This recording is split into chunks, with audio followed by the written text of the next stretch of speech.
ọjọ́ bá pẹ́ títí ọjọ́ àpín o bọ́nà bá jìnnà jìnnà àdópin o àti sáré àdópin aré àmàtìjìyà àdópin ìyà o àti súnsún àti kan ògiri ó má ti gbẹ̀yìn kọ́ lọ́tẹ̀ ìmọ̀ o bẹ́ẹ̀ ni o.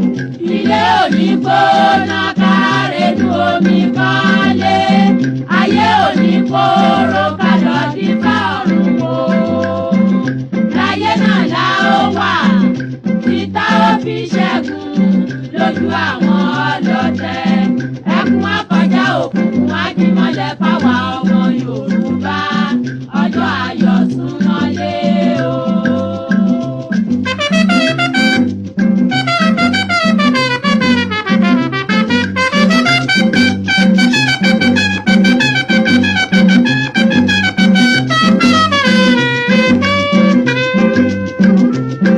ó di láéláé pọ́npá ó mà di láéláé pọ́npá Yorùbá ò ní dọ̀bálẹ̀ ẹ̀fẹ́ nìkan ó di gbẹ̀yìn kọ́ lọ́tẹ̀ ìmọ̀ o.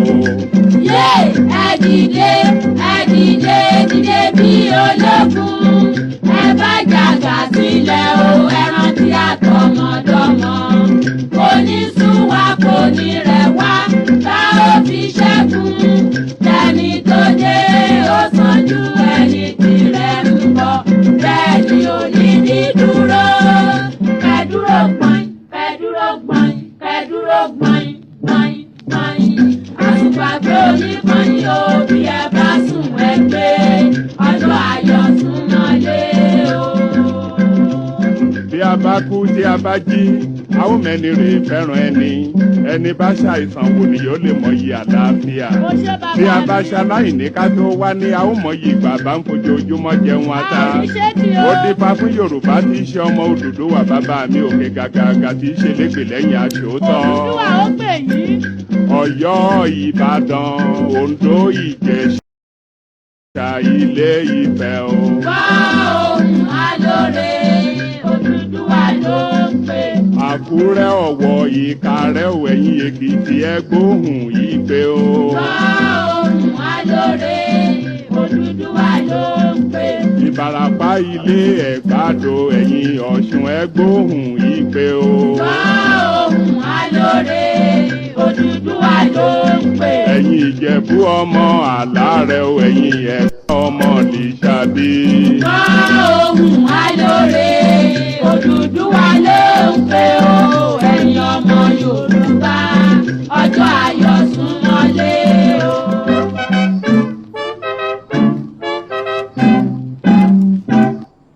tó mo kí gbogbo ojú tó ń wò mí káàkiri ayé mo kí gbogbo ọkùnrin àti obìnrin tó wà káàkiri gbogbo ayé tẹ̀ ń wò mí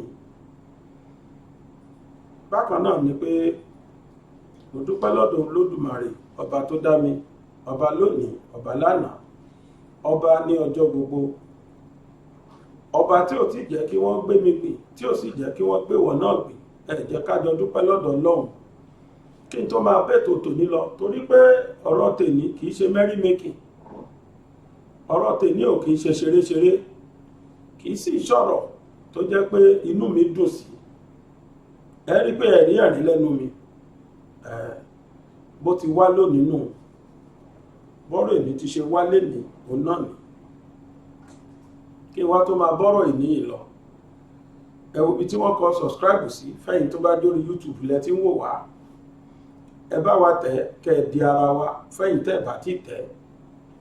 Ó kọ́kọ́ jẹ́ bànújẹ́ kan fún mi ná, kárí fídíò tó jẹ́ pé èèyàn 150,000 èèyàn 180,000 wò, kó wá jẹ́ pé bá ti ń sọ̀rọ̀ yìí gbogbo subscribers àbọ̀ 40,000. Ìyẹn ni pé ó pariwo ẹ subscribe ẹ tẹ̀lé wa tẹ̀mí ń pariwo yìí, àwọn èèyàn ráyè ẹ má jẹ́ kó rí bẹ́ẹ̀ yẹn má sí inú wọn.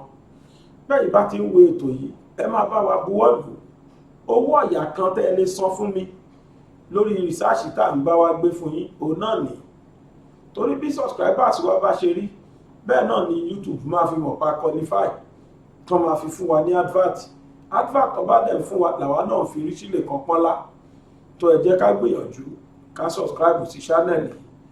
Bákan náà ni pé tẹ bá ti subscribe tán Táyé lẹ́tẹ̀ yìí ó kù Kẹ́hìndé ẹ̀ ní aago tó wà lẹ́gbẹ̀ẹ́ subscribe yìí.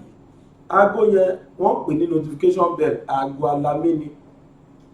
Ẹnikẹ́ni tó bá ti tẹ̀ á gbé alamí wá sọ fún ẹ nígbàkigbà tá a bá ti gbé ètò míì jáde, á wá fún wa ní alamí pé nínú BGI TV wọ́n tó ti gbé ètò míì kalẹ̀ síbẹ̀. Ẹ jẹ́ ká gbìyànjú ká rí pé a ṣe bẹ́ẹ̀. Tá a bá ti wá tẹ̀ àwọn kọ́kọ́ máa yọ sí wa, wọ́n ń pè ní ẹ̀rí tó máa kọ all ibi tó kọ all sí yẹn sátẹ̀yìn, ìtumọ̀ ẹ̀ ni pé gbogbo ètò tó bá ti ń gbé jáde lórí BGI TV kódà tó fi mọ́ tèmi mo fẹ́ máa wò ó. Ọlọ́run á ṣe dáadáa fún wa. Yìí tẹ̀lé wa lórí Facebook, a wà lórí Bàbá Gbàgede Ìmọ̀ with Aláwìyé Adébáyọ̀, Bàbá Gbàgede Ìmọ̀ with Aláwìyé Adébáyọ̀, ẹ sá sáàchì fún ẹ̀rì wa ń bẹ̀. Bẹ́ẹ̀ náà la wà lórí Instagram, ẹ lọ sáàchì fún Gbàgede Ìmọ̀ _22 Gbàgede Ìmọ̀ _22 lórí Facebook, Gbàgede Ìmọ̀ with Aláwìyé Adébáyọ̀. Ẹ fọ́lọ̀ wa láwọn àyè méjèèjì yìí. Ó yá ẹ jẹ́ kí á gbé ọkọ̀ sí ojú agbami, ẹ jájọ túkọ̀ tòní. Ìbànújẹ́ gan ni mo fẹ́ fi sọ ọ̀rọ̀ tí mo fẹ́ sọ yìí, nítorí pé à ń pe ọ̀rọ̀ yìí ní àwẹ̀ ó ti ní àáró nínú. À ń pè lọ́wẹ̀ ó ní àáró nínú. Ṣeréṣeré lèmi kọ́ pé tẹ́lẹ̀ mi rò pé tí n bá ti sọ̀rọ̀ bí mo ṣe sọ̀rọ̀ yẹn, àwọn tí ọ̀rọ̀ bá wí wọ́n á ṣàgbéjẹ́ mọ́wọ́, wọ́n á kí ọwọ́ ọmọ wọn baṣọ lèmi pè tẹ́lẹ̀. Ṣùgbọ́n mo wá rí wípé gbogbo wàhálà wa lórí Yorùbá Nation, Ọlọ́run má jẹ́ kí àwọn tí ojú kòkòrò lè wà lójú wọn, Ọlọ́run má jẹ́ kí wọ́n da gbogbo wàhálà wa náà nù. Kódà gbogbo wàhálà olóyè Sunday Igboho, Ọlọ́run má jẹ́ káwọn kan sọ kán jẹ́ kó wọ mi. Kí ni ká ti pété léyìí? Ṣé ká sọ pé ẹ gbowó lọ́wọ́ olóṣèlú lóòótọ́ báwọn èèyàn ṣe ń sọ ni? Àbí ká sọ pé ẹ kàn ń tutọ́ funfun jáde, ẹ fi ẹ̀jẹ̀ sínú fún olóyè Sunday Igboho ni? Àbí kí ni ká pè é? Ìtẹ́ wa lọ gbé jáde lọ́sàn-án gan yìí, ọ̀rọ̀ tó ti kúregbé tẹ́ ṣẹ̀ṣẹ̀ wá tó padà lọ tú jáde. Èyí tí mo sọ tẹ́lẹ̀ mi ò dárúkọ, àmọ́ lẹ́ni máa dárúkọ àwọn méjì. Ẹ bá mi ránṣẹ́ sí Awíkókó kó fúyá mi létí ẹ̀, kó tẹ́tí bẹ̀lẹ̀ jẹ́ kó wá gbọ́ ọ̀rọ̀ tí mo fẹ́ sọ yìí. Bẹ́ẹ̀ náà ni obìnrin kan tó lóhun SMC, Arẹwà with SMC, ẹ bá mi sọ fún àwọn méjèèjì kí wọ́n wá tẹ́tí bẹ̀lẹ̀ jẹ́ kí wọ́n wá gbọ́ tí mo fẹ́ sọ. Mi ò kí ẹ o, mo lè sọ ọ̀rọ̀ ìtọ́ kẹ́yìn olólùfẹ́ wọn àtàkì mi, mo lè sọ̀rọ̀ ìtọ́ kí àwọn fúnra wọn àtàkì mi, I don't care, mi ò kí ẹ rárá.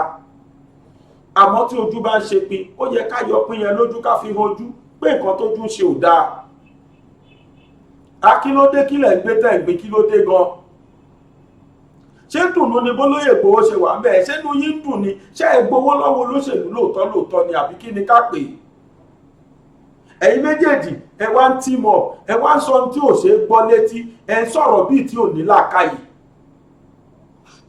ẹ̀yin méjèèjì ò ti ẹ̀bẹ̀rù orí ara yín rárá, ẹ̀bẹ̀rù orí olórí tí wọ́n ti fi fágbọn nílẹ̀ Yorùbá, ẹ̀bẹ̀rù Ọlọ́run, ẹ̀wọ́ ọlá àwọn méjìlá tí wọ́n lọ dìyà ìmọ̀dí l'Àbújá, ẹ̀wọ́ ọlá àwọn méjì tí wọ́n tẹ́mi wọ́n ṣòfò nílé olóyè Sunday Igboho láì rò tẹ́lẹ̀. Ẹ máa bẹ̀rù Ọlọ́run pẹ̀lú kábàkàbá tẹ́ ẹ̀ sọ àti kábàkàbá tẹ́ ẹ̀ méjèèjì ṣe o. Ọ̀rọ̀ tí mo wá sọ tẹ́lẹ̀ èmi rò pé wọ Awíkókó máa gbọ́ràn ni. Látijọ́ tí mo ti ṣe program mi kò sẹ́ni tó máa lóhùn rí mo dúró bì kan mo attack ẹnikẹ́ni àbí mo bú ẹnikẹ́ni mi ò ṣe rí. Ṣùgbọ́n eléyìí in tó bá yẹ kó in tó yẹ ni ló yẹ ní okun ọrùn òye adìyẹ. In tó bá yẹ ká tètè sọ sìn tá a bá tètè sọ ó máa padà affect gbogbo alọ́la. Awíkókó ṣẹ̀ṣẹ̀ lọ gbé jáde tí SMC with Arẹwà tí yẹn náà support ẹ̀ yìí kí ni ká pè náà kí ni tẹ́ fẹ́ fàyọ́ mbẹ̀. Awíkókó descend so low with his short brain. Bówó tó gbà lọ́wọ́ olóṣèlú ló pọ̀ tó bẹ́ẹ̀ ni tí làákàyè ò fi pé wọ́n ó dẹ̀ jẹ́ ní tí mo nífẹ̀ẹ́ kódà tó bá sọ pé inú sọ̀rọ̀sọ̀rọ̀ mi rí ẹni tí mo nífẹ̀ẹ́ sí tó Awíkókó tẹ́lẹ̀ ni o nísìnyí ó ti wùwá alábùkù èèyàn. Àwọn kan sọ láyé ìgbà kan pé wà náà tó sẹ̀tò olóyè Sunday Igboho ó dẹ̀ ń wùwé ó mọ̀ pé wẹ̀ ló wù yìí tó bá jẹ́ òmò owó ìwà ẹ̀ ló wù yìí orí ọmọkùnrin yá dẹ̀ bí ẹ léèrè ẹ wá lọ ń pè ìyàwó Abọ́rọ̀dé ọ̀rọ̀ tó ti kúrégbé ìyẹn náà jáde síta ó sọ kábàkàbà tó bá lẹ́nu Fúlàní kan ló pọkọ òun àti Fúlàní best friend ni wọ́n àwọn ti di kan náà àwọn ti ṣe kíní kan máa le gangan. Bóbìnrin yẹn bọ́ tiẹ̀ wà nú ẹni tó sẹ́tọ̀ fọ́kọ ẹ̀gbọ́n kò yé mi lódodo ní truly èmi ti gbọ́ mo ti gbọ́ ní day one tọkùnrin yẹn ti kú ni mo ti gbọ́rọ̀ yẹn pé killing yẹn is a political undertone. Yes, nobody dispute that. Òdodo ni. Ṣùgbọ́n àwọn wo ni wọ́n lò láti perpetrate nefarious act? Padà lọ́kẹ́ lọ pèrè dáadáa. Fúlàní ni wọ́n lò láti ṣiṣẹ́ yẹn. Olóṣèlú ló rán wọn. Yes, olóṣèlú ni. Torí pé wọ́n mọ̀ pé Abọ́rọ̀dé fẹ́ gbé àpótí House of Reps. Kò dẹ̀ sí ní bí ò ṣe ní wọlé. Ni wọ́n ṣe tètè mú kúrò lọ́nà. Manager oko ẹ̀ ni wọ́n rán sí as you rightly said òdodo ni you are correct. Bẹ́ẹ̀tì Fúlàní ni wọ́n lò láti perpetuate act. Tí bá lómi ń jó lórí o tí bá sọ pé omi ń jóná lórí omi ẹ sọ fún mi pé kí kérú ẹ̀ wá. Bá sọ pé náà ń jó lórí omi ẹni kérú ẹ̀ wá. Mo ti gbọ́ tipẹ́ gan. Kódà kí n tó delete àwọn fídíòs mi kúrò ló dùn mí pé mo ti delete àwọn fídíò ẹ̀ ń bá rí fáyín padà sí Gbàgede Ìmọ̀ channel kẹ́ lọ wo gbà tí mo ti ṣe fídíò lé lórí the truth about the truth behind the killings of Abọ́rọ̀dé ni mo sọ title ẹ̀ the truth behind about 90-something thousand ló wò lọ́dún yẹn bóyá match àbí nǹkan ni mo ṣe fídíò yẹn tí kò ṣẹ̀ṣẹ̀ wá ń gbé jáde tẹ̀ṣẹ̀ wá sọ di bàbàrà àti pé tẹ́ bá gbọ́rù nǹkan yẹn is this the right time for you to do that? Ní kẹ́ cover òdodo èmi ò sínú ẹ tó fọwọ́ bòdodo lójú but notwithstanding this is not obìnrin yẹn bá jáde bá máa sọ ogun tó sọ yìí kò ń ṣe ẹ̀tọ́ anybody tó jẹ́ ọmọ Yorùbá nation láti máa wá gbé obìnrin yẹn jáde láti máa ẹ̀kọ́ léjẹ láti máa sọ tó sọ yẹn ẹ fi yẹn rí ẹgbọ́n nǹkan tí Arẹwà idiot yẹn sọ lẹ́nu tackle me I don't care say whatever you like to me ẹ jẹ́ ká sinmi ẹ̀dọ̀ kí là ń gbé tàǹgbì kí ló ń ṣe wá gan-an ṣé ẹ̀ ní làákàyè wọn ni ṣe làákàyè yóò pè wọ́n ṣe ti owó tẹ gbà lọ́wọ́ olóṣèlú kò jẹ́ kẹ́ ẹ̀ ríran mọ́ ni ẹ mọ̀ pé nǹkan tẹ́ sọ yẹn túbọ̀ kó mọ́ lóye sí ibi tó wà ní ẹ ń fún àwọn ọ̀tá ẹ̀ ní àyè láti operate dáadáa láti máa tackle ẹ̀ dáadáa pé ó ń jàjà wrongly ó ń lé Haúsá ó ń lé Fúlàní wrongly ṣé Fúlàní ọ̀sẹ̀ ni màá fún yín ní 1,000,001 cases tí Fúlàní ti balẹ̀ jẹ́ nílẹ̀ Yorùbá àti káàkiri ilẹ̀ Nàìjíríà ayaba yẹn sọ kábàkàbà bíi kí ló lóhùn jẹ́ SMC with Arẹwà ìyẹn sọ jágbajàgba lẹ́nu gbogbo kéṣìṣì àwọn kidnappers tó mú nílẹ̀ Yorùbá la bá ń bẹ̀ kò sí Fúlàní kankan lẹ́nu ẹ̀ máa fún ẹ ní 1,001 cases tí Fúlàní ti ṣe wọ́n pe ẹnìkan ní masbi mo gbé bọ́ ìyẹn wá síbí báyìí rí láìpẹ́ ìgbọ̀n kò tí tó 2 months tí mo gbé last month ni mo gbé bọ́ ìyẹn wá. ẹ lọ wo YouTube ẹ lórí YouTube kéèsì tí mo fẹ́ sọ ìwà bẹ̀ máa dẹ̀ ṣó kéèsì yẹn fún wa sí bọ́ ìyẹn ló lọ gbé kéèsì yẹn. àwọn ẹni ẹlẹ́ni ṣèṣòro lábẹ́òkúta ní Abẹ́òkúta ló ti ṣẹlẹ̀. àwọn ẹni ẹlẹ́ni ṣèṣòro ẹ lọ sábẹ́òkúta kẹ́ lọ bí àwọn èèyàn léèrè tútí Fúlàní pa fún wọn. ẹ lọ sí Mẹ̀kọ́ kẹ́ lọ béèrè tútí Fúlàní pa fún wọn. ẹ lọ sí Gọ̀gọ̀ kẹ́ lọ béèrè tútí Fúlàní pa fún wọn. tí wọ́n ayaba yẹn fẹ́ SMC àbí kí ló jẹ́ yẹn Arẹwà tí wọ́n sọ kábàkàbà lẹ́nu pé most of àwọn kidnapping tá à ń rí most of àwọn kidnapping cases tá à ń rí ní Nàìjíríà nílẹ̀ Yorùbá lẹ́nìí Yorùbá náà là ń bá ń bẹ̀. sọ Yorùbá mélòó ló ti rí? sọ Yorùbá mélòó? kì í ṣe Fúlàní nígbà táwọn èèyàn tó àwọn Yorùbá rí pé Fúlàní jáwọn èèyàn gbé kí ní ìjẹ́ lucrative business làwọn máa lé Yorùbá kan náà support wọn ni wọ́n ṣẹ̀bẹ̀ sí ní bá wọn ṣe. lọ bèrè kúlẹ̀kúlẹ̀ cases gbogbo nǹkan tíyàwó Abọ́rọ̀dé náà sọ lẹ́nu àwọn certain cases ni. ẹni tó pọkọ òun wọ́n sọ pé ṣé òun rí ni ẹ lọ gbọ́ bí Abọ́rọ̀dé ṣe kú lẹ́nu bàbá kọ̀wé àgbẹ̀ ní Gọ̀gàn. bàbá yẹn analyse àwọn tí wọ́n nílùú nìyẹn wọ́n analyse tó ṣẹlẹ̀ fún yín. gbogbo àwọn bàbá tí wọ́n play game tọ́jú olóṣèlú gbogbo wọn pápátá ni wọ́n dárúkọ. mi ready láti máa bá yín gbé kéèsì yẹn ní bàbá yín tọ́nà ẹ̀yẹ̀bẹ̀yẹ̀bẹ̀ bàbá I am less concerned. I don't have time for that rubbish. ẹjọ́ tó wà wájú Olódùmarè ó ju ẹjọ́ Fúlàní jẹ́dìyẹ̀gbé lọ. n tó kọ̀ wá tó bá wa lẹ̀ Yorùbá ojú gbogbo jágbára pátá ìṣẹ̀ṣẹ̀ bẹ̀rẹ̀ síta tẹ̀ ń sọ lọ fún Arẹwà yẹn náà sọ èmi ti block ẹ̀ ti pẹ́ náà nu mo ti tẹ́lẹ̀tẹ́lẹ̀ mo àdẹ̀ sórí WhatsApp I have blocked that since torí mo ti rí pọ́ máa lẹ̀ Yorùbá ni tákù mi kò bú mi kí ẹ̀ mi ìdìkú ìrún ẹ̀ṣẹ́ kò sí tẹ́nìkan nu yín lè fi mi ṣe inshallah bí kúrò àtìlà kò sí tẹ́lẹ̀ fi mi ṣe. Awíkóńkó I can see it in you.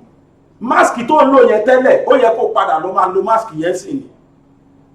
ọ̀tá Yorùbá ni ẹ́ káṣòdodo ọ̀tá Yorùbá olórí ọ̀tá Yorùbá ni ẹ́ gbogbo tó ń ṣe ìfíìmù lásán ló ń ṣó.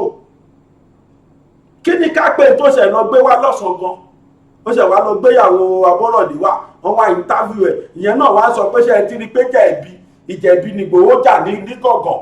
Definitely the root of Yorùbá nation is ìjẹ̀bi. Is that not what you are trying to tell us? ẹni tó ní ẹ̀ bá pé sọ̀rọ̀sọ̀rọ̀ kó máa rántí ẹni tó mọ̀rọ̀ gbọ́. àwọn kan wà tó jẹ́ pé nǹkan tá a bá sọ títa àwọn kan wà tó máa jókòó tó máa analyse tó mì lọ́nà 15 fún ẹ. ẹ máa ṣọ́ ọ̀rọ̀ sọ tó bá jẹ́ lóòótọ́ lẹ nífẹ̀ẹ́ lẹ Yorùbá ẹ máa ṣọ́ ọ̀rọ̀ tó ń bọ́ lẹ́nu yín sọ ẹ máa ṣọ́ ọ̀rọ̀ sọ. tí ń bá parọ́ mọ́ ẹ Fúnkẹ́ ẹnjìníà bá mi play ibi tó ti ń sọ̀rọ̀ yẹn tó ti ń gbèjà Fúlàní bá mi play ẹ̀. Sekontele, most kidnappers are also fellow Yorubas. I mean, I'm saying that I'm sure we all see what's going on. Don't think gbogbo wọn. The ones here come and move on to pé àwọn làwọn these guys be Fulani one there. Most kidnappers even arrested now, they are all Yorubas. tó ń gbọ́. Ṣé ọ̀rọ̀ máa wá délé ká máa wá sọ òótọ́ ọ̀rọ̀ fúnra wa ni. ṣé gbọ́ máa lé Yorùbá. Ìgbà tí gbogbo wa ti bìlí pé ní tó bá ti ṣẹlẹ̀ sí wa ní ìsìn Fúlàní náà ni. Òun làwọn tó jẹ́ Yorùbá ebú ara wa la fi ń ṣe òṣìṣẹ́ pé a ti mọ̀ pé gbogbo ẹ̀ náà máa dà lórí Fúlàní pé ló ṣe. Òun làwọn èèyàn ṣe ń ṣe tó fi pa àwọn máa ṣe àwọn máa mú jẹ.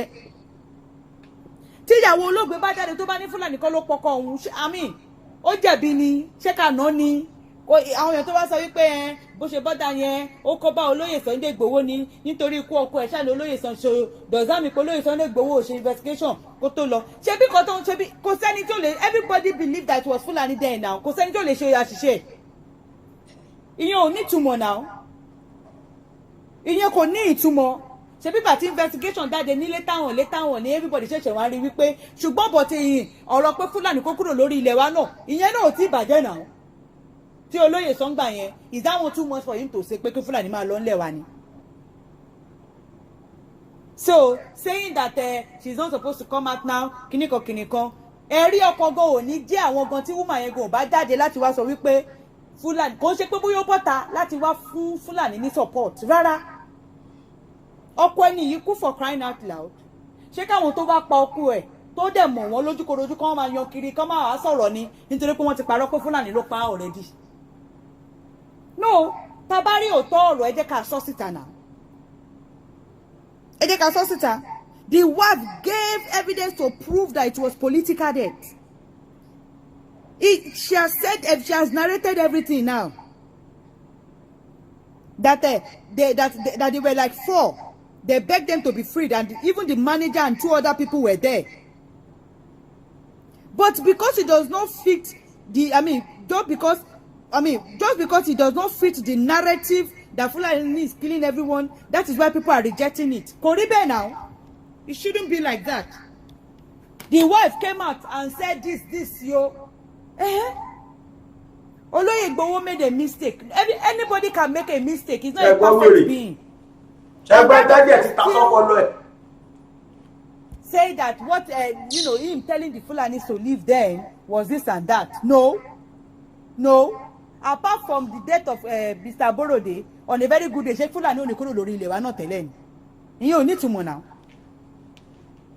Ṣé kí Yorùbá ká wá máa ṣọṣẹ́ fúnra wa, ká wá máa gbójú kúrò kó torí pé ó ti jẹ́ Yorùbá ara wa, kí gbogbo máa gbójú kúrò fẹ̀kàn tẹ́lẹ̀ pé gbogbo ẹ̀ náà máa dì lórí Fulani ni, ká wá máa gbójú kúrò ni. Rárá náà. Fulani kidnap. Ó ti tó. Inú run mi bí mo ṣe ń gbóhùn woman. SMC Wìtàrẹwà lẹ gbóhùn ẹ̀yẹn. Mo fẹ́ bí léèrè pé jọ torí Ọlọ́run. Ṣé Fulani lọ́kọ ẹni àbẹ́jẹ́ Fulani rànù nínú fèsì? Ó fojú ara ẹ rí kí Fulani display rí lójú ẹ fáwọn èèyàn. If you are coming up now and supporting the Fulanis and backing them and exonerated them kò nínú gbogbo nǹkan tó ṣe. Ṣùgbọ́n tó ti Fulani ti palẹ̀ Yorùbá ṣá àti ní Nàìjíríà jẹ́ kódà láàrin ara wọn wọ́n para wọn gbé. Láàrin ara wọn.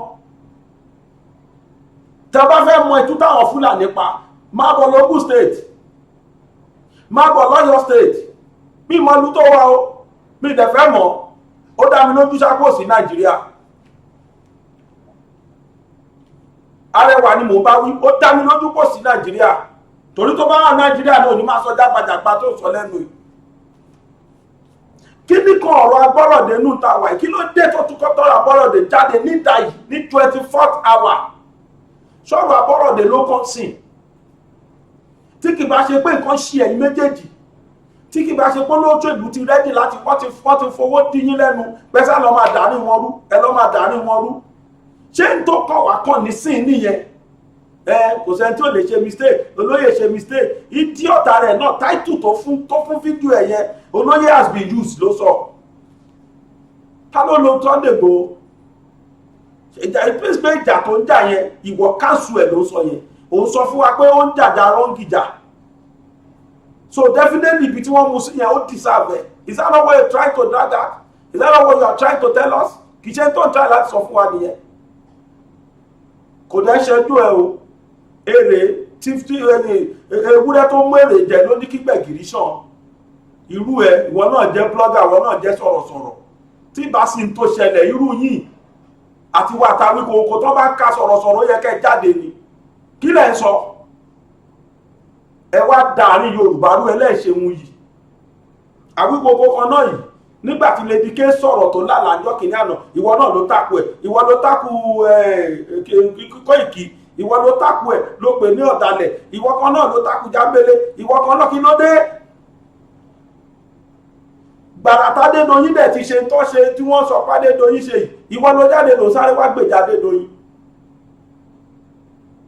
Sọ fún wa èlò olóṣèlú fún ẹ o.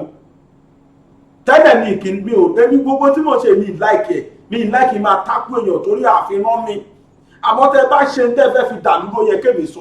Ìtẹ́ bá ṣe tẹ́ fẹ́ fi dànù Yorùbá ló yẹ kí n sọ. Ẹ ṣe fídíò lèmi lórí omi ò kí ẹ o. Wàláhì mi kí ẹ. Ẹni bá dẹ̀ láìkì wọn tí ò fẹ́ gbọ́n tí mò ń sọ yìí tó ti jẹ́ náà tó subscribe fún mi. You can unsubscribe. Tí ara yín bá kò tọrọ.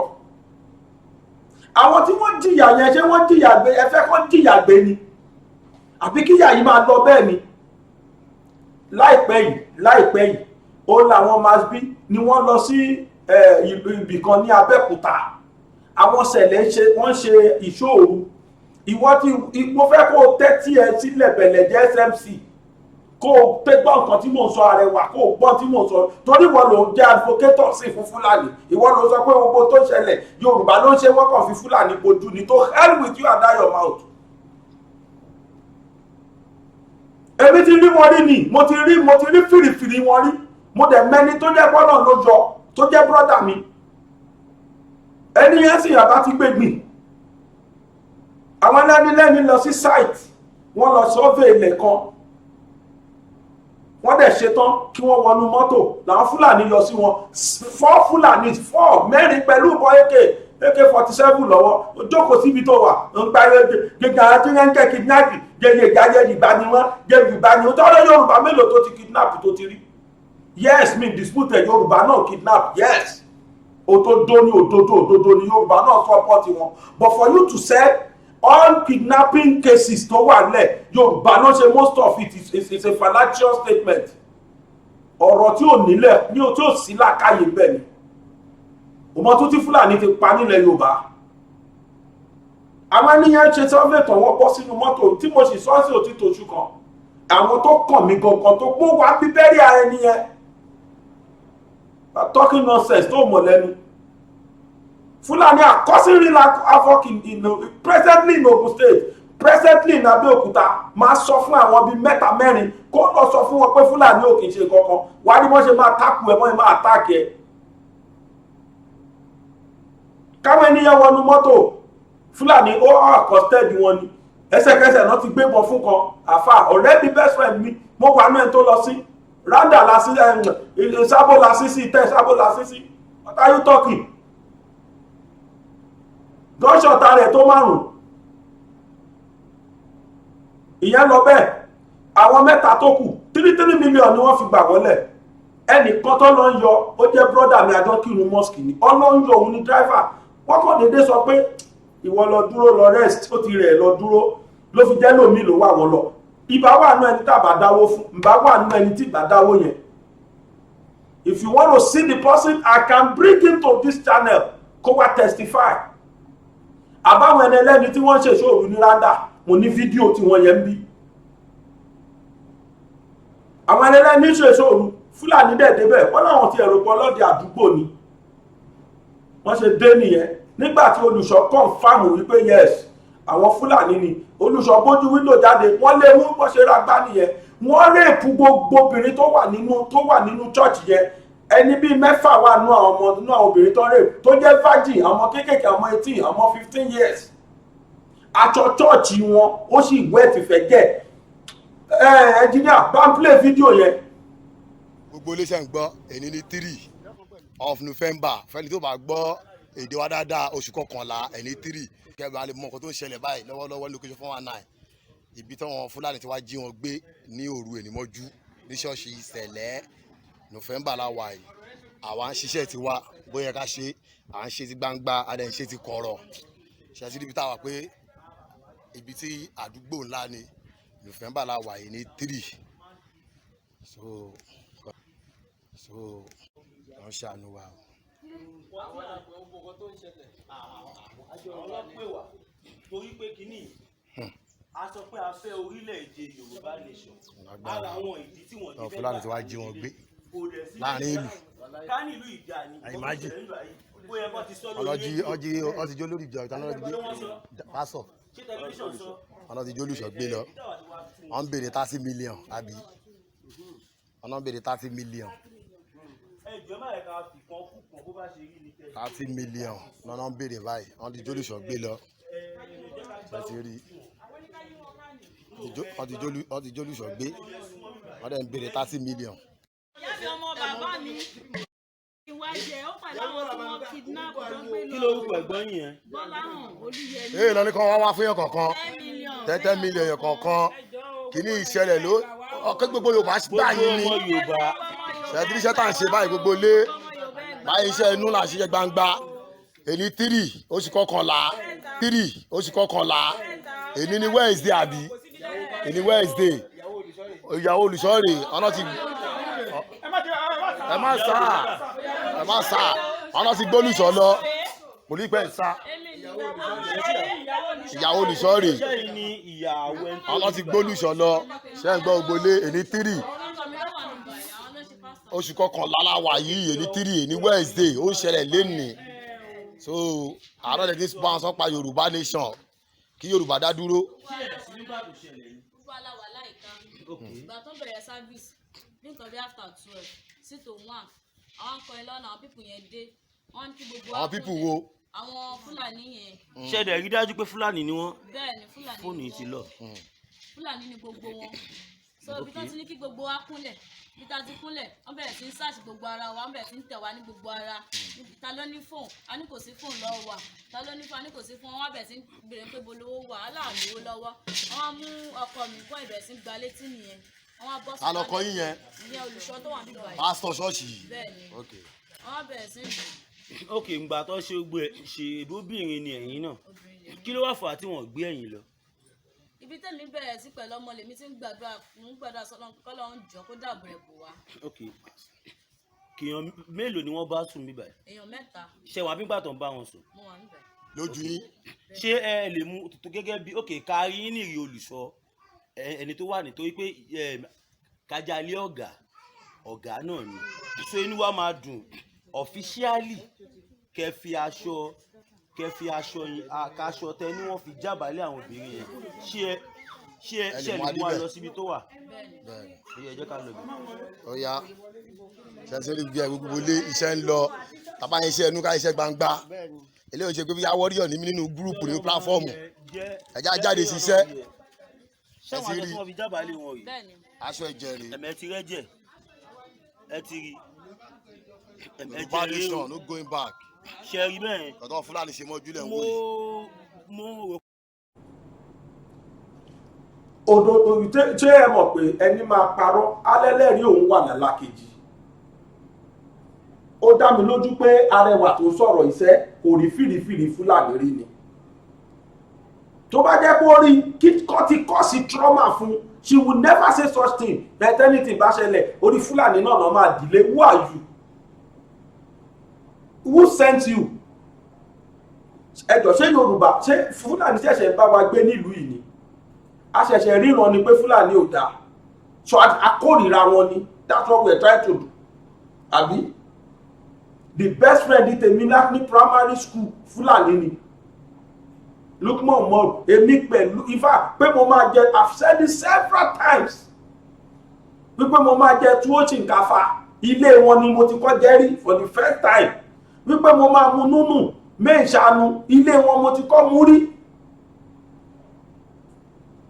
wípé máa mu núnù pẹ̀lú fúrádé núnù ilé wọn tábà ti jáde bírèkì báyìí sójà lọkọ ya wọn sójà lọmọ sójà níbọ̀ yẹn àmì children school ni mo lọ primary school a máa lọ sí báràkì a máa lọ lé wọn a máa lọ jẹun lẹ́yìn fúrádé bá ti jẹ túwó chinkafa tán a máa mu fúrádé núnù sí Fúlàní ni wọ́n ìyá wọn ò níṣẹ́ kankan òun ló fún wàrà ló lọ ń tà sójà ni bàbá wọn they are very nice family some Fulanis are very very nice bòròrò gangan ló da Nàìjíríà rú àtàwọn tí wọ́n kó wá láti Niger wọ́n wá sọ yẹn wọ́n sọ kábàkàbà pé tó bá dàrú tán wọ́n á dìlé du Fúlàní lórí who sent you èló ni wọ́n fún ẹ so gbogbo wa látàwọn èèyàn ṣe látijọ́ ìyẹn ìwọ dànù lóṣù from time now I know you are not part of us the way you been talking mo ti máa fídíò ẹ ní ìṣàìmáwòrí gbogbo àwọn kan tó máa ń sọ lẹ́nu mo mọ̀ pọ́n ta Yorùbá ni ẹ or you don't like Yorùbá nation but you don't want to say it out you are a chameleon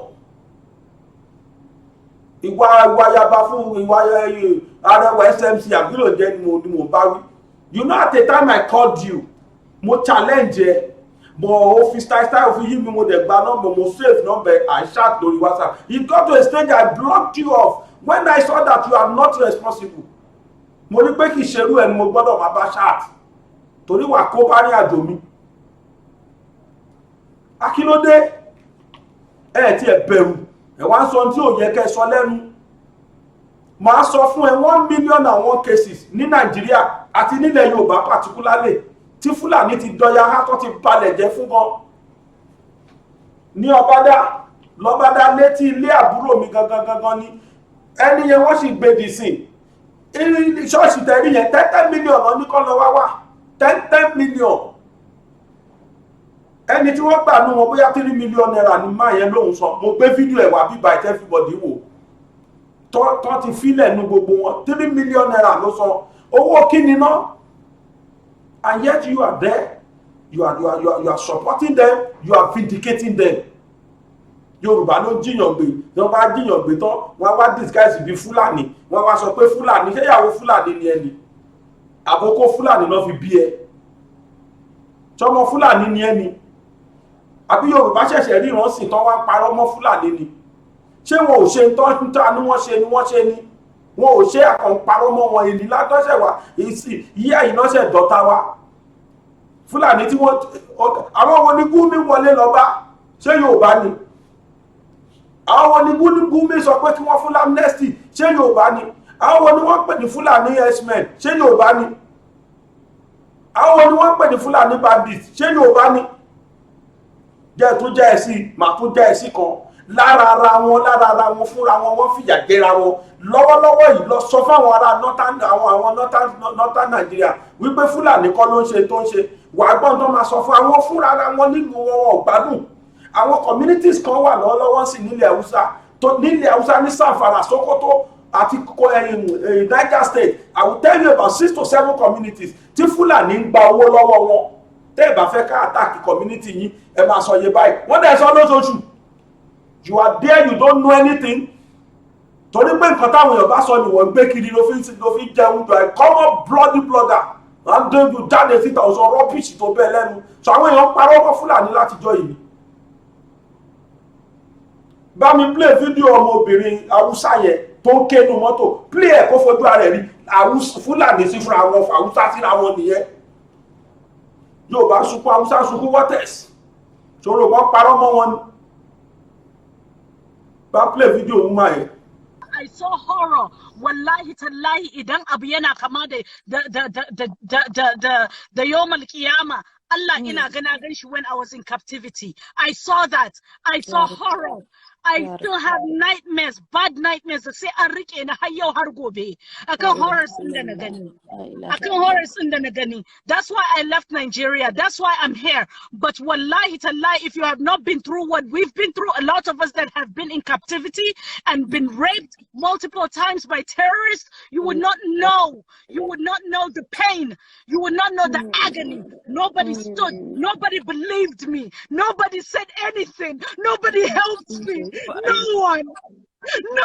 And that's what's happening right now to our children. That's what's happening right now to our children. They're being killed. Nobody's believing them. Nobody's saying anything. Nobody's accepting any refugee from northern Nigeria. Nobody. I was raped by terrorists. I was beaten. I still have marks on my arm. I know what's going on. I know the pain. La ilaha illallah. La ilaha illallah.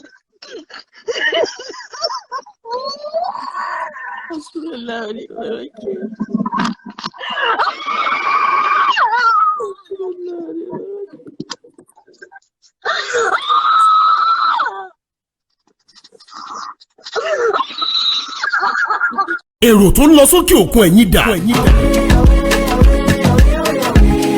Ságbàsúlà àti máa wálé iṣẹ́ tó kójú òṣùwọ̀n láti bá ní ṣètò ìwé ìrìnnà ní kókó. Ọpẹ́ o! Ṣíṣe ìwé ìrìnnà dìrọ̀rùn ká bá ní ṣètò ilégbèé fún ìgbádùn àkókò ìsinmi lẹ́nu iṣẹ́, ìrìn àjò afẹ́ fún àwọn akẹ́kọ̀ọ́, lílọ sí Mẹ́kà òun Jerúsálẹ́mù, ó fẹ́ lọ kàwé lókè òkun, iṣẹ́ kíkọ́ lókè òkun àti bẹ́ẹ̀ bẹ́ẹ̀ lọ. Force Excellent Able Travels and Tours Limited wọ́n gba òǹtẹ̀ lọ́dọ̀ ìjọba pẹ̀lú àwọn àjọ elétò ìrìn àjò ojú òfurufú. Force Excellent Able Travels and Tours Limited àwọn gan lọ́ba láti bá wa dòwò pọ̀ ẹ lè pe 09055052472 ẹ sì lè tí àtẹ̀ránṣẹ́ sórí +639 174 163 562. wọ́n wà ní nọ́mbà 45 Shokenway Òkè Ìjẹun Abẹ́òkúta ní ìpínlẹ̀ Ògùn. ẹ lè kàn sí www.excellenttravels.com.ph. Force Excellent Able Travels and Tours Limited. ìrìn àjò dìrọ̀. ẹ wo irú trauma tí woman yẹn pass through. ẹni tó jìyà captivity, ẹni tó witness Fúlàní lẹ́ni tó ń ké yẹn. ó ní I was raped several times ní tí Fúlàní ṣe lẹ́rí yẹn.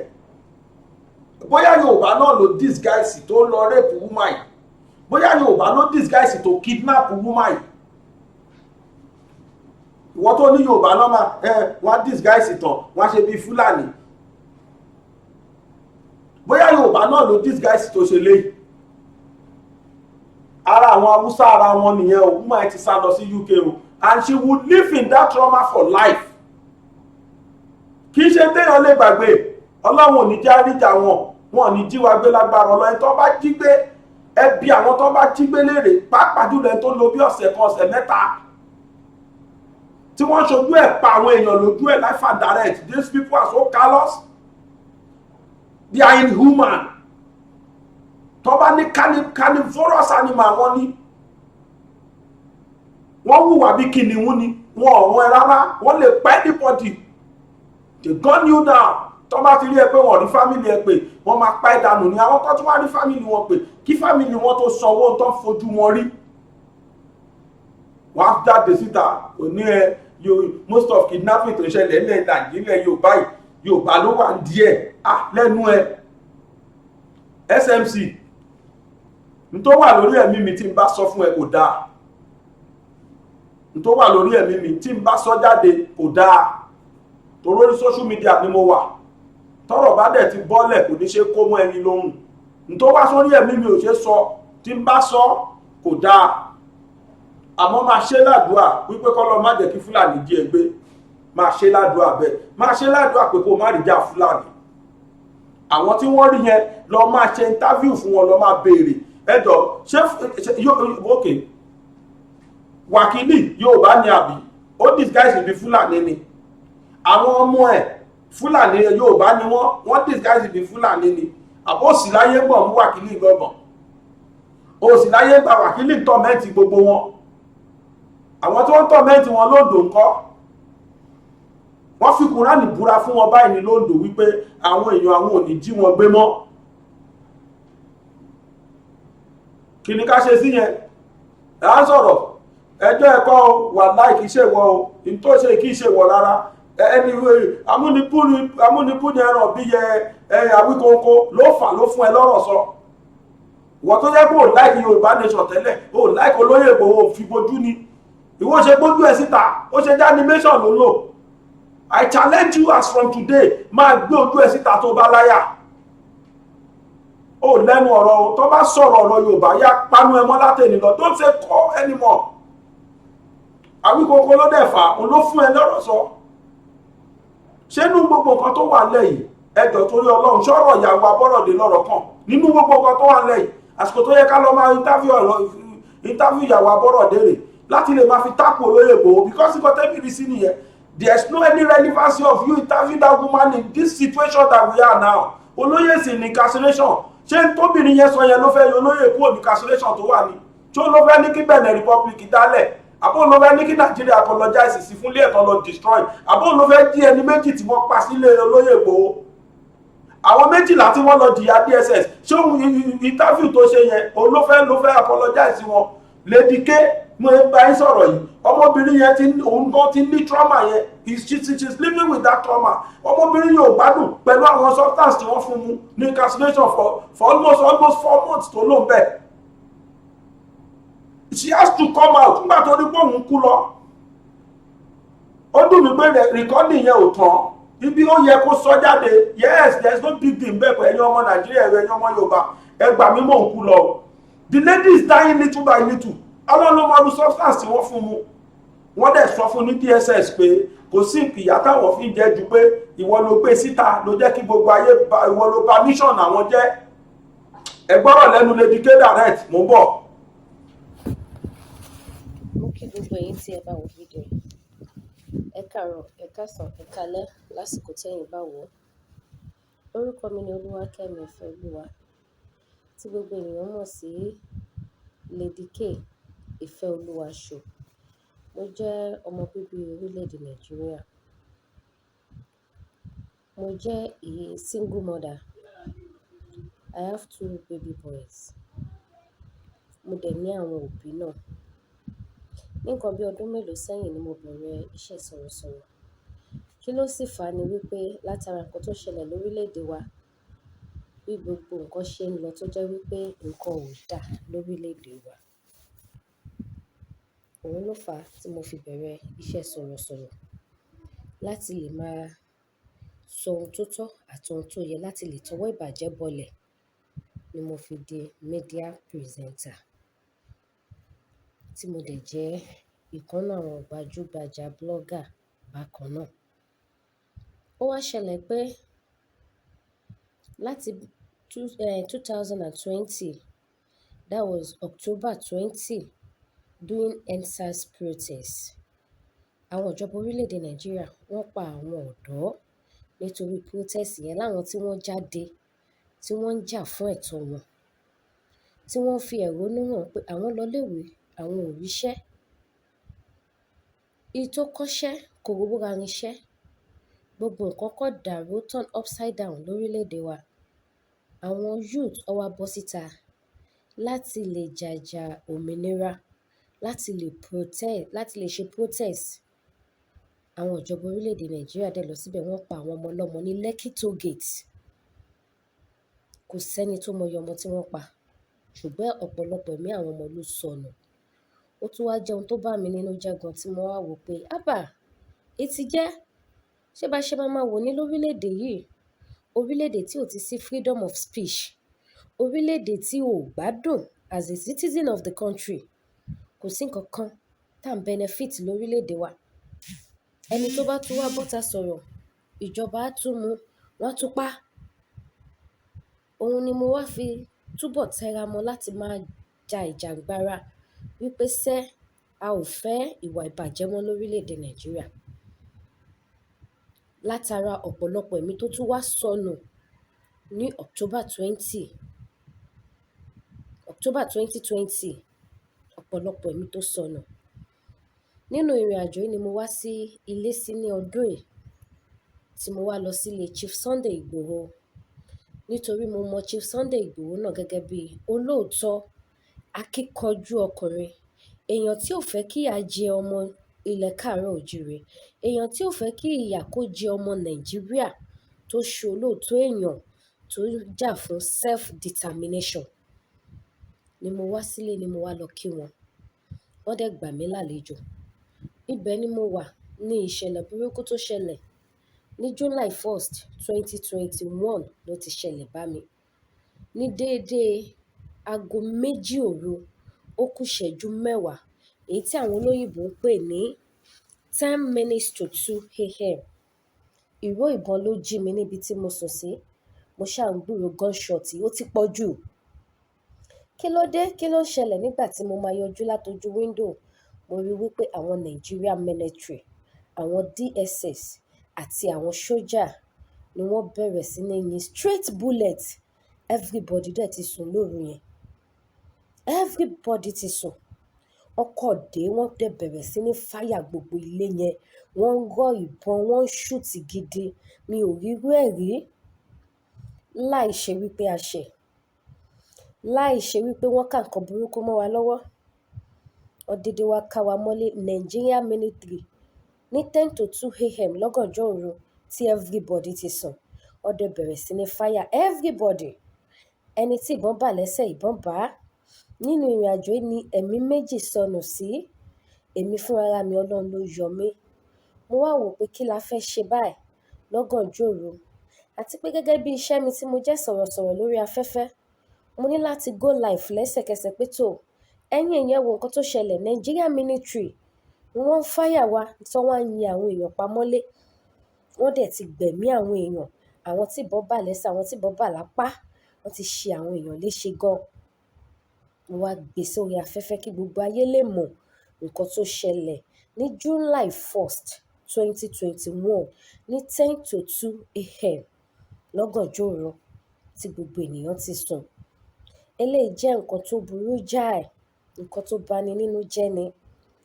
Nígbà tí mo gbé sí live tí gbogbo ayé rí tán, ẹ̀mí mi ò gbé mọ́ pẹ̀lú ìró ìbọn yẹn. Àyà tèmi gan ń já kí ìbọn má lọ wọlé wá bá mi torí straight bullet ni wọ́n yìn. Wọ́n lé ní 100 láwọn Nigeria military tó wá. Ibẹ̀ ni mo ti wá lọ sá pamọ́ kó tó wá di pé wọ́n wá sí yàrá ibi tí mo wà. Wọ́n wá ní kí n surrender, àwọn ti surround room mi. Mo ṣá surrender, kí ni mo fẹ́ ṣe? Mo ní láti ṣílẹ̀kùn pé tó bá máa já síkú, ọwọ́ Ọlọ́run lẹ̀mí mi wà. Ìgbà tí màá bọ́ta báyìí, wọ́n nà mí tó jẹ́ wípé láì ní weapon. Wọ́n ní fóònù mi dà, wọ́n gba fóònù mi méjèèjì. Wọ́n bẹ̀rẹ̀ sí ní lù mí, wọ́n fọ́gi mọ́ mi, mi ò rírú ẹ̀ rí. Wọ́n wá mú mi lọ bá àwọn èèyàn tó kù náà tí wọ́n ti arrest, wọ́n dẹ̀ ti pa àwọn èèyàn kan sílẹ̀.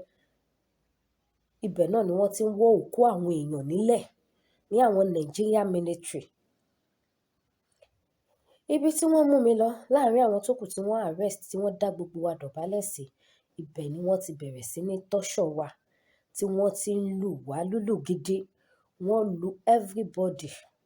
Wọ́n lù mí, wọ́n fọ́gi mọ́ mi débi wípé mo fi ẹsẹ̀ ṣèṣe.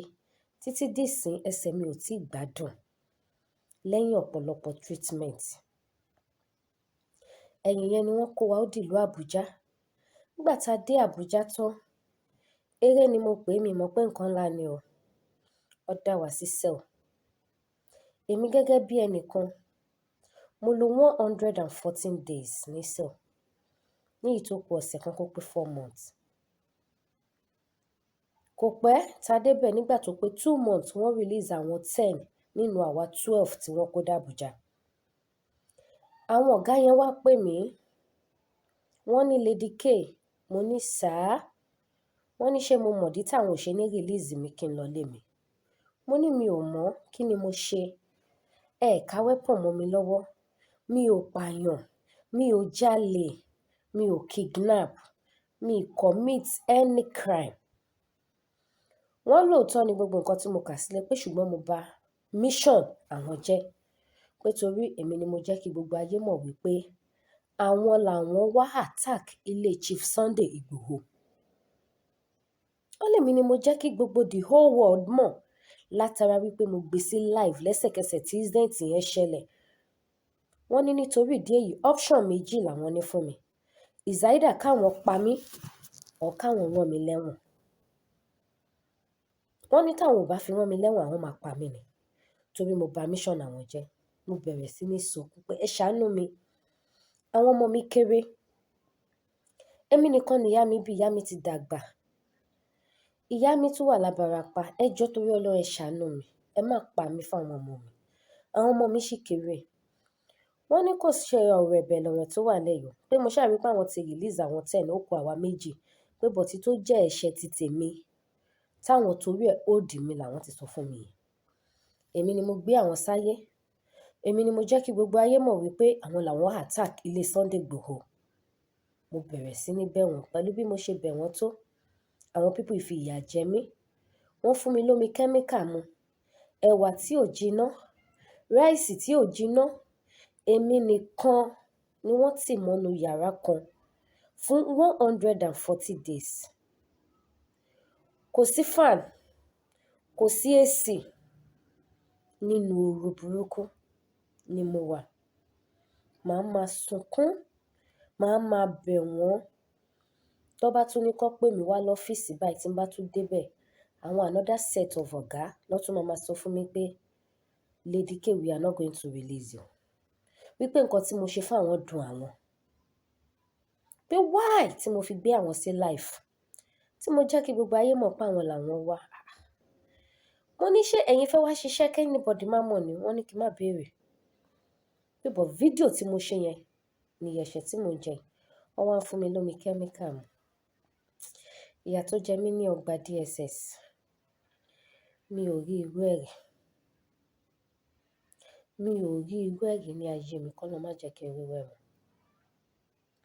ṣùgbọ́n fún àtìlẹ́yìn gbogbo àwọn ọmọ káàárọ̀ ojíire wọ́n gbìyànjú gbogbo agbára wọn wọ́n jẹ́ kó make sure wípé wọ́n gba lọ́ọ̀yà tó dángájíá fún mi lọ́ọ̀yà yẹn ṣiṣẹ́ wọ́n kò tí gbogbo ohun tó yẹ kó kò tí pé ọmọbìnrin yóò ṣẹ̀ kò pààyàn kò commit any atrocity kò commit any crime why tẹ́ ń tì mọ́lé ṣùgbọ́n wọn ò lè sọ fún àwọn èèyàn ta wípé nítorí nǹkan báyìí láwọn ṣe ń tì mí mọ́lé èmi nìkan ló ń sọ fún tí lọ́ọ̀yà ṣàfi fáìlì case tó fi gbà mí jáde ìgbà tí lọ́ọ̀yà tún máa gbà mí jáde wọ́n tún pè mí ní wọ́n náà wọn pé Lady K àwọn máa rán ẹlẹ́wọ̀n ni o ọ̀kọ́lọ́ ọ̀káwọn pa ẹ̀ bọ̀tí mo dúpẹ́ pé lọ́ọ̀yà rí mi gbà jáde kúrò lákàtà wọn àtìgbà tí mo ti wá kúrò ńbẹ̀ mi ò gbádùn láti gba ara omi kẹ́míkà tí wọ́n fún mi mu mo ti náwó mo ti gba treatment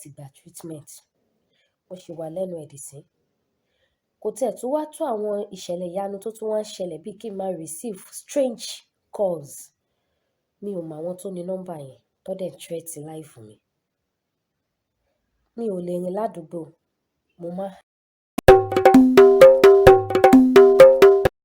ǹjẹ́ ni ìwọ mọ̀ pé tẹnitẹni tàkísà ní tààtàn tiwa ni olóyè Sunday Ìgbòho òòṣà ní tiwa àkísà aṣọ tá a pa tìṣègùn lébọ́ pẹ́ bóyá yóò wúlò fónílé Ìgbòho kì í ṣe ọ̀daràn ó ya níbi ìwọ́de alálàáfíà fún pípè fún ìtúsílẹ̀ olóyè Sunday Adéyẹmọ Ìgbòho òòṣà ẹ jẹ́ ká jáde ká ṣèwọ́de ká fìfẹ́ hàn sí olóyè Sunday Ìgbòho yóò wáyé ní Embassy of France to the United States ní 4101 Reservoir Road NW Washington DC 21007 ní ọjọ́ kẹtàdínlógún oṣù kejìlá ọdún yìí láti aago méje òwúrọ̀ sí aago kan ọ̀sán 17th December 2021 láti 7 a.m. sí 1 p.m. lọ́jọ́ yẹn kan náà yóò tún wáyé ní Benin Republic Embassy ìyẹn 2124 Kalorama Road NW Washington DC 20008 láago méjì ọ̀sán sí márùn-ún rọ̀lẹ́ 2 p.m. to 5 p.m. Ìgbòho kì í ṣe ọ̀daràn ẹ jẹ́ ká jọ ṣèwọ́de alálàáfíà yìí láti fi hàn bẹ́ẹ̀. Prophet Ayọ̀délé Ológunlolúwa Chairman for Yorùbá Nation Diaspora Mega Rally Worldwide ń sọ pé ó ti yá o ẹ̀rọ ìbánisọ̀rọ̀ rẹ̀ ní +1803-846-1116 Sajudeen Adejamiu akọ̀wé fún Yorùbá Nation Diaspora Mega Rally Worldwide +215-869-2966 ó ti yá o Ìgbòho òòṣà ó gbọ́dọ̀ rí túsílẹ̀. Lady K lẹ́gbọ́ yìí tójú ẹ̀ sí rí lọ́gbà àwọn DSS òun lẹ́gbọ́ yìí kí lámọ̀ tí wọ́n fún un ẹ̀yin náà ẹ wo bó ṣe rí ṣé bó ṣe rí ẹ̀yin tẹ́ ẹ mọ̀ Lady K kí wọ́n tó gbé ṣé bó ṣe rí nì ṣé bó ṣe ẹ ti rí lójú ẹ̀ pé this lady is not okay ṣé káwọn ẹni jìyà ìgbé ni tọmọ Yorùbá kan tó wá lórí láyà láti jáde láti máa wá gbèjà Fúlàní ẹ̀yin tẹ́ ti ń bá mi bọ̀ tipẹ́tipẹ́ láti bíi January February ẹ rí pé nǹkan kan ṣẹlẹ̀ sálàájà kan níjẹ̀bú Òru to be precise ó dàgbọ́ lọ sí Jẹ̀bú Òde ni Òru Jẹ̀bú nìyá yẹn dé ọmọ ìyá yẹn tó bá wò mí á jẹ́rìí sí ẹ̀yin tẹ́ ti ń bá mi bọ̀ tipẹ́ tẹ́ ẹ bá wo fídíò yìí ẹ jẹ́rìí sí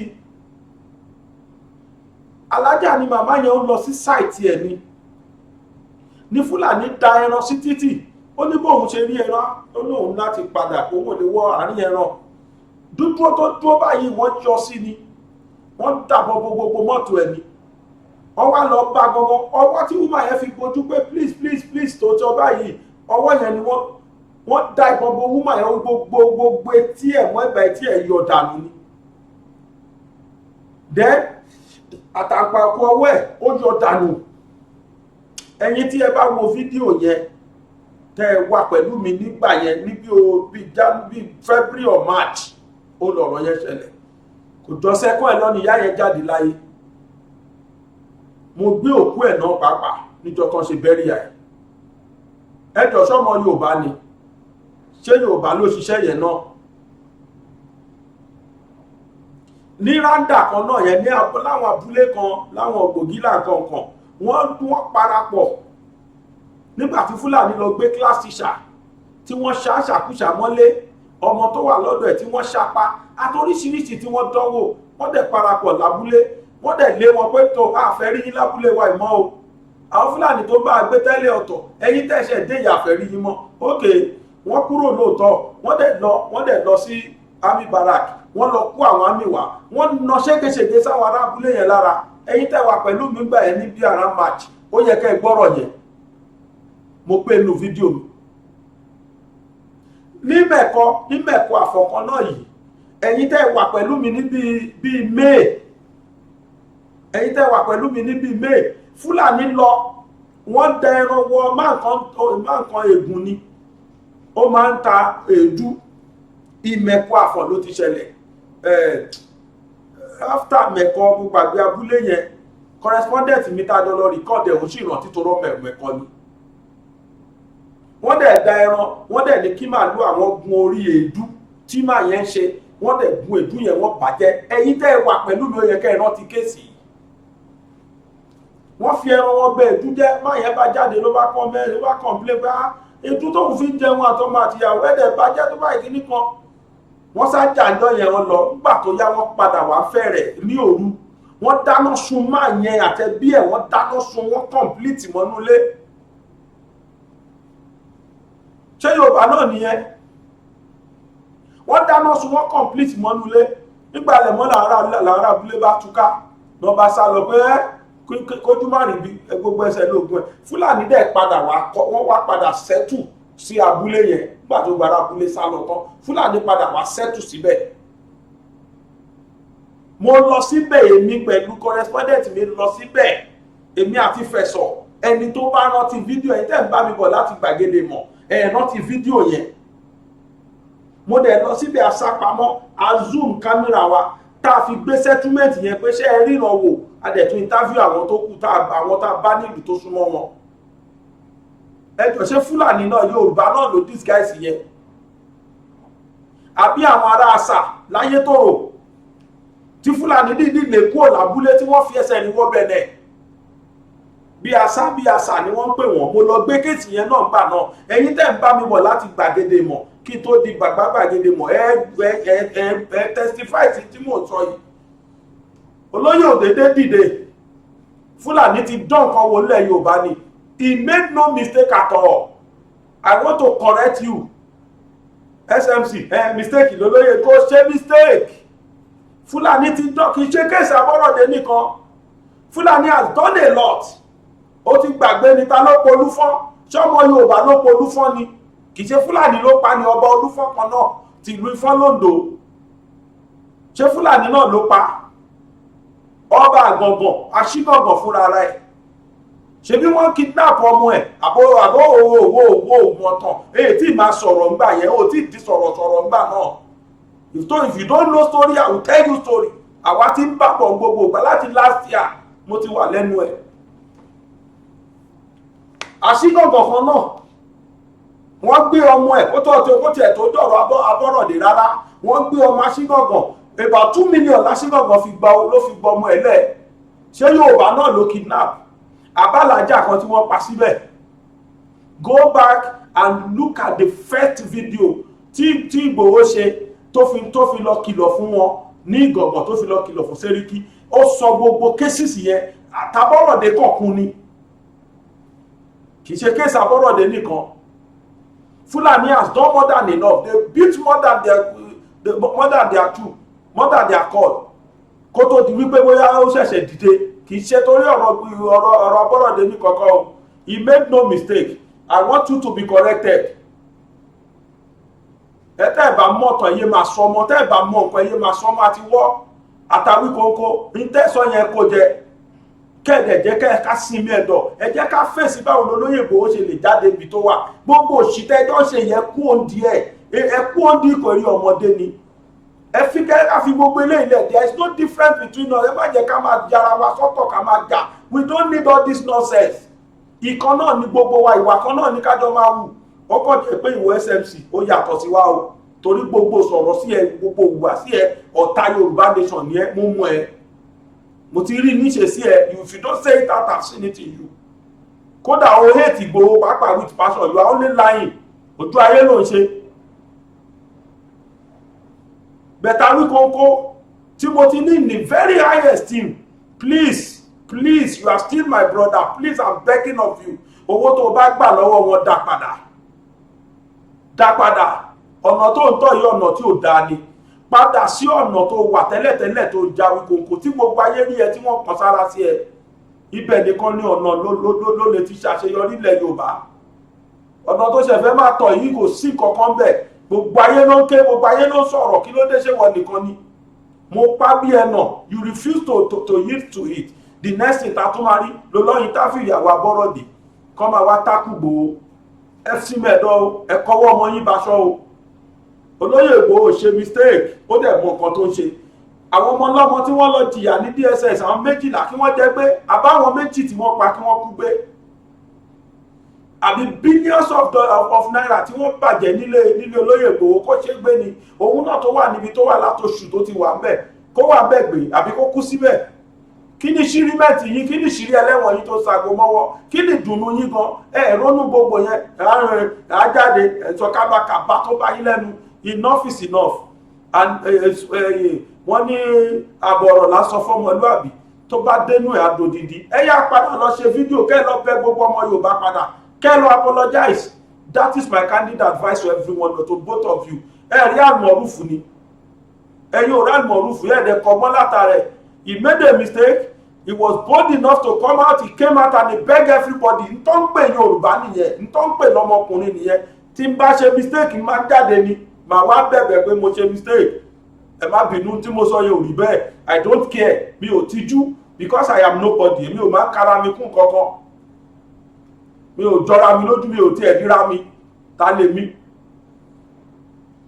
Ẹ̀bẹ̀ yẹn iná ra Mọ̀rúfù ó jáde ó dẹ̀ wá bẹ̀bẹ̀ ó parí àgbẹ̀ máa bẹ̀rẹ̀ àníyàn lọ. N tó ń pè lọ́mọkùnrin nìyẹn. Your ability to accept your mistake when you made a mistake, that is what we call a man. Ètí mo ṣe ìní ìṣerú ẹ̀rí láyé mi bí ìdẹ̀ ṣàdúrà kí n tún ṣerú ẹ̀ mọ́. Kí n máa sọ̀rọ̀ síyàn kí n máa dá mi ò ṣe òun àfi tọ́ mi. Àmọ́ tẹ́ bá ṣe ń tó kànyàn léwọ̀n ó yẹ kéèyàn sọ. Ká yọ ìpín lójú ká fi hàn ojú kójú lè mọ̀ pé nǹkan tóun ṣe ò dáa. Àwọn instances tí mo mú wá yẹn kéré o, tẹ́ bá sì fẹ́ kí n ti máa mú kí n máa mú torí nǹkan tẹ́mi fi bẹ̀rẹ̀ Yorùbá Nation tèmi nìyẹn. Investigative journalism gangan mo fi bẹ̀rẹ̀. Máa sọ 1 billion cases tí Fúlàní ti ṣe fún yín. Àwọn ibi tí mo fẹ́ sí ara tèmi lọ àtàwọn nǹkan tí mo rìkọ́ọ̀dù bọ̀ wọ́n sì kù tí mo kó sílẹ̀. I will bring every videos láti prove ẹ̀ fún yín pé Fúlàní ti pa ìmọ̀ye Yorùbá run. Ẹ lọ sábúlé, ẹ lọ ìtàfù wọn lábúlé, àwọn tó bá tó lo oko wọn. Lóòótọ́ mi sọ pé Yorùbá náà ò ṣe, Yorùbá náà ti join wọn, wọ́n ti ń ṣe dáadáa. Kò dẹ̀ sí tó fa gbogbo nǹkan yìí. Security wa ló láàkì nílùú yìí. Ìbàjẹ́ pé security wà bó ṣe yẹ kó wà ní. Ẹnìkan máa lóhùn di kidnapper lọ́sàn-án gan. Wọ́n ti ní fìbọn fọ́ orí ẹ̀, wọ́n ti ní pátánù. Wọ́n ṣe lọ ṣerú ẹ̀ l'Amẹ́ríkà bí wọ́n ṣe lè sọ ní ẹ̀. Wọ́n ṣe lọ ṣerú ẹ̀ UK. Kọ́ láwọn kan kidnapper, àwọn fi kidnapping jẹun tí wọ́n á tún yọjú tán máa béèrè ransom 5 million 20 million. Owó táwọn tó ń béèrè lọ́wọ́ ẹ̀gbọ́n òrírí láyé wọn. Ó di kọ́ máa ta gbá ta mọ̀, kọ́ máa owó tó yẹ kọ́ fi ṣe wúre kí wọ́n máa kó kọ́ lọ máa kó fáwọn kan. Ẹ wá encourage yẹn sọ̀sọ̀kúsọ lẹ́nu. You better stop it and you beg everybody. Ẹ ti ṣe gbogbo lẹ Yorùbá o. Ẹ má jẹ́ káwọn alálẹ̀ Yorùbá dá fún yín. Ẹ má yẹ kán bí yín léèrè, ẹ lọ bẹ̀bẹ̀. Ẹ ṣe fídíò mi kẹ́ bẹ ogo Yorùbá kẹ́ẹ̀dẹ̀ fi lé kẹ́fi lẹ́bẹ̀ bí tẹ́ ti kù. Tẹ bá gbowó lọ́wọ́ olóṣèlú ẹ dá padà. Mi ò against kẹ́nikẹ́ni gbàpò tí ó ṣèlú. Ẹ má ṣì mí gbọ́ o. 2023 tó bá gbàpò tí ẹ̀ kò mi ò dispute ẹ̀ mi dẹ̀ against ẹ̀. Ẹni bá wùn kò gbàpò tí ẹ̀tọ́ ẹ̀ ní lábẹ́ òfin.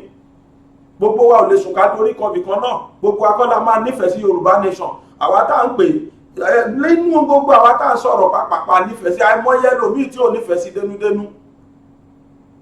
Gbogbo alágbà ló dánú délẹ̀, èwo láwọn ti nú run. Àìmọye chameleon tó wà láàrin wa tó jẹ́ pé they live on other people's colour. I know them, many of them like that. Torí owó tó fẹ́ gbà ní nobody knows, kò sí tó kàn mí pẹ̀lú yẹn. Ẹni bá máa gbàpò tí òṣèlú kó gbé táwọn èèyàn bá dìbò fún oko oríire. Nǹkan kọ̀ọ̀kan ní èmi láyé tèmi o èmi o. èmi ò dìbò mọ́ láyé mi tí màá fi kú, ìdílé mi ò dìbò mọ́ láyé wa tá a máa fi kú, because eléyìí tá a dìtẹ́lẹ̀ mo ló wà. Mr. President tó wà ń bẹ̀ lọ́wọ́lọ́wọ́ yìí, mo tún sọ mo ti sọ láìmọye ìgbà, both 2015 and 2019 ó níye tó bọ́ lọ́wọ́ mi láì rí Buhari rí, mi ò fojú mi kàn rí, mi ò rí rí. Ìfẹ́ tí mo ní sí ni tó bá léèyàn nífẹ̀ẹ́ èèyàn, mo máa nífẹ̀ẹ́ Buhari láyé o, mo máa nífẹ̀ẹ́ o, torí pé 1983 nígbà tó ṣe president èmi mọ̀ ń gbà yẹn, he was a very good man. So I thought I based on that premise ni mo fi campaign fún to the last, with the last drop of my blood mo fi campaign fún. Kì í ṣe yẹn nìkan, lọ́jọ́ election mo lọ fi owó mi store minerals sílé, mi ò fúnyàn lówó, mi ò bribe anybody, àmọ́ mo ra minerals crate ni mo ra, àwọn mineral oníke yẹn mo ra crate. Tí n bá ti rí ẹ tó lọ dìbò bá mú fún ẹ ṣeun o, ẹ lọ tò sínú òun Buhari wa ni kó wọlé o, ló gbọ́dọ̀ wọlé ẹgbà mineral ẹ fi mú, ẹ fi pòǹgbẹ, tó bá ti ń bọ̀ báyẹn ti dìbò bẹ́ẹ̀ ni ẹgbà ẹ fi rẹ̀ gbẹ, láì mọ Buhari rí, láì gbà kọ́bọ̀ lọ́wọ́ ẹ̀rì. Kí la wá fi bá bọ̀? Wọ́n fi ń jí àwọn èèyàn wa gbégbẹ́ yìí. Àmọ́yé àwọn èèyàn mi tó jẹ́ Yorùbá tó ti kú. Ṣé yẹn ló tún máa ṣí mi lórí lẹ́nì kan máa lóun gbapò tí 2023 tí máa tó ní kán tún lọ dìbò lórí burúkú kan bì kan. Èmi ò gẹ́sì wọn kán dìbò wà láì ní iṣẹ́ ní ibi iṣẹ́ ìyọrú ẹ̀ kán dìbò wọn. Tọ́ bá dì tọ́ bá wọlé good luck. Tọ́ bá dì tọ́ bá lùsì good luck. Tí gbogbo Yorùbá bá dẹ̀ ní kò síbò wọn. Ẹni bá sọ pé kò síbò mọ̀ kò sí náà ni. Lọ́dọ̀ tèmi ṣá kò sí lọ́dọ̀ tèmi. Èmi àti ìdílé mi àkáṣùn tó ń jẹ́bò 2023 lọ́dọ̀ wa. Kódà ọmọ mi kan ò ní gba káàdì tá a gbàgbọ́ àlọ́ tọ́jú ẹ̀ pamọ́ ni to the case. Wọ́n lè fẹ́ lò léèwé, wọ́n lè fẹ́ fi béèrè kankan ó tán. Mo ní voters card, àwọn ọmọ mi ní, ẹbí mi ní, gbogbo wa ní, bàbá tó bí mi ní at the age of 90. Bọ́ à nílò mọ́. Torí ìta dì náà kí la fi bá bọ̀. Wọ́n fi ń fìyà jẹ wá, wọ́n fi ń ni wá lára ni, wọ́n fi ń kówó wa náà lù ni, wọ́n fi ń kó Fúlàní wọlé ni. Ẹ jẹ́ sáré tó last video kan fún wa, èmi ò sì tún ẹ̀ ní bóyá jẹ tàbí jọ́wọ́. Ìwọ tó ń sọ pé Yorùbá, ìwọ tó sọ pé Yorùbá ó ń disguise ni. Tó ti rí bí helicopter ti ń kó Fúlàní wọlé tó fún wọn lóúnjẹ, ó ti rí. Ètò ọba tí ì rí òun rè, bá ju last one sí, bá ju sí, engineer.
والله لو بعدك كويسة لا والله عايزة لا والله لا والله قبول طيب ولا يوكي يا بكر زين مبارك 40 شعر نورها ودي يا رانيا هلا والله ẹ rí pé Yorùbá ni wọ́n ń jálẹ̀ yẹn wọ́n kàn múra bí Fúlàní ni àwọn Yorùbá ni wọ́n ń já sílẹ̀ yẹn oúnjẹ tó ń jálẹ̀ ní oúnjẹ àwọn Yorùbá ni ẹ wo ọ̀pọ̀ ọ̀rọ̀ kábọ̀ afẹ́fẹ́ ló ń gbé lọ tó èmi ń bẹ̀ yín ní o ẹ̀yin méjèèjì ẹ padà ṣe fídíò kẹ́bẹ̀ gbogbo Yorùbá o ẹ padà ṣe fídíò kẹ́ẹ̀bẹ̀ gbogbo Yorùbá kẹ́ẹ̀dẹ̀ ya ibi tẹ́ ẹ ti bù kẹ́ fi lẹ̀ ibi tẹ́ ẹ ti bù kẹ́ fi lẹ̀ o ibi tẹ́ ti bù kẹ́ fi lẹ̀ ẹ má tó ṣe irú ẹ̀ mọ́ o tẹ́mi fẹ́ advice yìí nìyẹn torí pé ẹ ò lè sọ o ìní sọ jù bẹ́ẹ̀ lọ oníyanṣẹ́ ọlọ́kà ṣe gbogbo ẹ̀yin tí ẹ bá wo fídíò yìí ẹ ṣé mo dúpẹ́ lọ́wọ́ yín ẹ̀yin tẹ́ bá dẹ̀ tún mọ̀ wọ́n ẹ bá wá pè wọ́n kẹ́ bá kìlọ̀ fún wọn pàápàá jùlọ Arẹwà FSMC ẹ bá kìlọ̀ fún gan ẹ sọ fún gbogbo ọ̀nà tó ń gbà yìí gbogbo ọgbọ́n àlùmọ̀rọ̀kọ́rọ́ yìí tó ń lò yìí kò lè pay ẹ̀ rárá although everybody has right to his or her own opinion opinion ti ẹ̀ nìyẹn bóun ṣe rò bóun ṣe lè máa ṣe nìyẹn àmọ́ kì í ṣe tó ń kò ṣe tó dáa tó kó change òun náà làbá mi fún Ọlọ́run á ṣe dáadáa fún wa oníyanṣẹ́ ọlọ́kà ṣe wẹ̀yìn tẹ́ bá fìfẹ́ jẹ tèdùgbò iná làdúpẹ́ lọ́wọ́ ẹ̀ ojú tẹ́ fi wò mí ò ní fọ́ o etí tẹ́ sì fi gbọ́ mi ò ní di láti iléeṣẹ́ BGI TV èmi Aláwìyé Sàbúrì Adébáyọ̀ ọmọ bàbá tíṣà lábẹ́òkúta bàbá gbàgede mọ̀ ló sọ fún wa pé láyọ̀.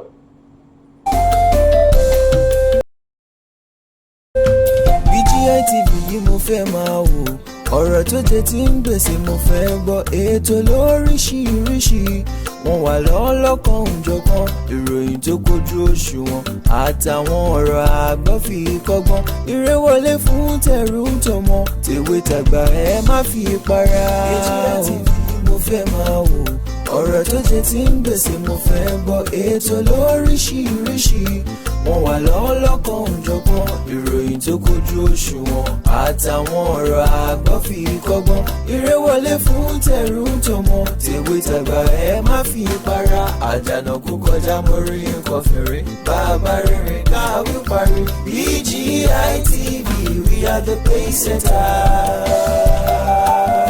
Bàbá gbàgede ìmọ̀ tẹlifíṣọ̀n station tí dòde. iléeṣẹ́ amóhùnmáwòrán tó mọ bó ṣe ń lọ tó ní ìròyìn kọ́ńbọ̀kì tó jẹ́ yàjóyàjó ìròyìn àti ìsọfúnni àtìgbàdégbà àwọn ètò tó ké pọ́pọ́ flẹ̀ má yí kúò ń bẹ̀ má gbé kúò ń bẹ̀ máa jẹ̀gbádùn ẹ̀ lọ BGI TV bàbá gbàgede ìmọ̀ TV èdè ọ̀kìn ló dirí ẹwà fákòkò o bí ọ̀kìn bá tún ìyẹ́ ẹ̀ díẹ̀ ẹwà rẹ̀ á kalẹ̀ á ká oko ẹ kàn sí ẹ̀ka ìpolówó ọjà wa láti bá wa dòwò pọ̀ lórí +234 70 38 22 61 60 fún àwọn tí ń bẹ lórílẹ̀‐èdè Nàìjíríà 070 38 22 61 60 BGI TV bàbá gbàgede ìmọ̀ TV ọ̀gá ni kọ́ń láwùjọ òkúta. Bàbá gbàgede ìmọ̀ tẹlifíṣọ̀n station tí dòde.